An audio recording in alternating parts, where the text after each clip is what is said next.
Hi friends, అందరికీ నమస్కారం. ఈరోజు మనం మామిడికాయతో ఉప్మా పులిహోర ఎలా తయారు చేసుకోవాలో చూద్దాం. ముందుగా మామిడికాయ ఉప్మా పులిహోరకి కావాల్సిన పదార్థాలు: చిన్న మామిడికాయ సన్నగా తరిగి పెట్టుకోవాలి. అలాగే ఒక 5 పచ్చిమిరపకాయలు, పోపులు శనగపప్పు, మినపప్పు, ఆవాలు, జీలకర్ర కలిపిన పోపులు, ఎండుమిరపకాయలు, కరివేపాకు, పల్లీలు, కొత్తిమీర, సన్నగా తరిగి పెట్టుకున్న అల్లం, అలాగే 2 కప్పులు వరినూక, ఒక కప్పుకి 2 కప్పులు వాటర్ పోసుకుని కుక్కర్లో పెట్టుకుని పక్కకి తీసుకుని చల్లారబెట్టుకున్న వరినూక ఉప్మా. ఇది ఉడకబెట్టుకునేటప్పుడు దీంట్లోనే కొంచెం 2 స్పూన్ల ఆయిల్ యాడ్ చేసుకుని వాటర్లోనే సాల్ట్ కూడా యాడ్ చేసుకుని ఒక కప్పుకి 2 కప్పులు వాటర్ పోసుకుని నూక ఉడకబెట్టుకోవాలండి. 3 విజిల్స్ వచ్చే వరకు. దాన్ని పక్కకు తీసుకుని చల్లారబెట్టుకోవాలి. తర్వాత ఇప్పుడు ఒక్కొక్కటిగా తాలింపు పెడదాం. పొయ్యి వెలిగించి మూగుడు పెట్టుకుని దాంట్లో 2 టేబుల్ స్పూన్లు ఆయిల్ యాడ్ చేసాం. ఆయిల్ హీట్ ఎక్కిన తర్వాత ఫస్ట్ పల్లీలు, తర్వాత పోపులు యాడ్ చేయాలి.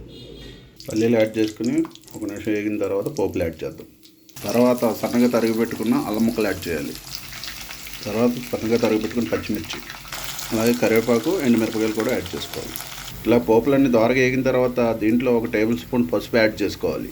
ఇట్లా పోపులన్నీ వేగిపోయిన తర్వాత పొయ్యి ఆఫ్ చేసుకుని ఒక 2 నిమిషాలు చల్లారనిద్దాం. చల్లారిన తర్వాత ముందుగా ఉడికించి పక్కన పెట్టుకున్న వరినూకలో ఈ తాలింపులు కలుపుకోవాలి.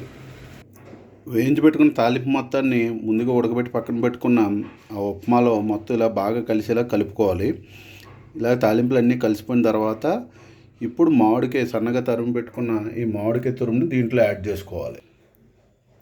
ఇందులో మామిడికాయ తురుము కూడా యాడ్ చేసుకున్నాం.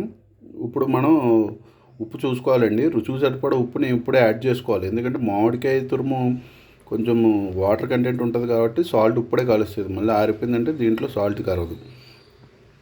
ఇది చాలా ఈజీ అండి. మన నిమ్మకాయ పులిహోర ఎలాగైతే చేసుకుంటామో అలాగే ఈజీగా చేసేసుకోవచ్చు. ఇంతే అండి, ఎంతో రుచికరమైన ఉప్మా పులిహోర రెడీ అయిపోయింది. Thanks for watching.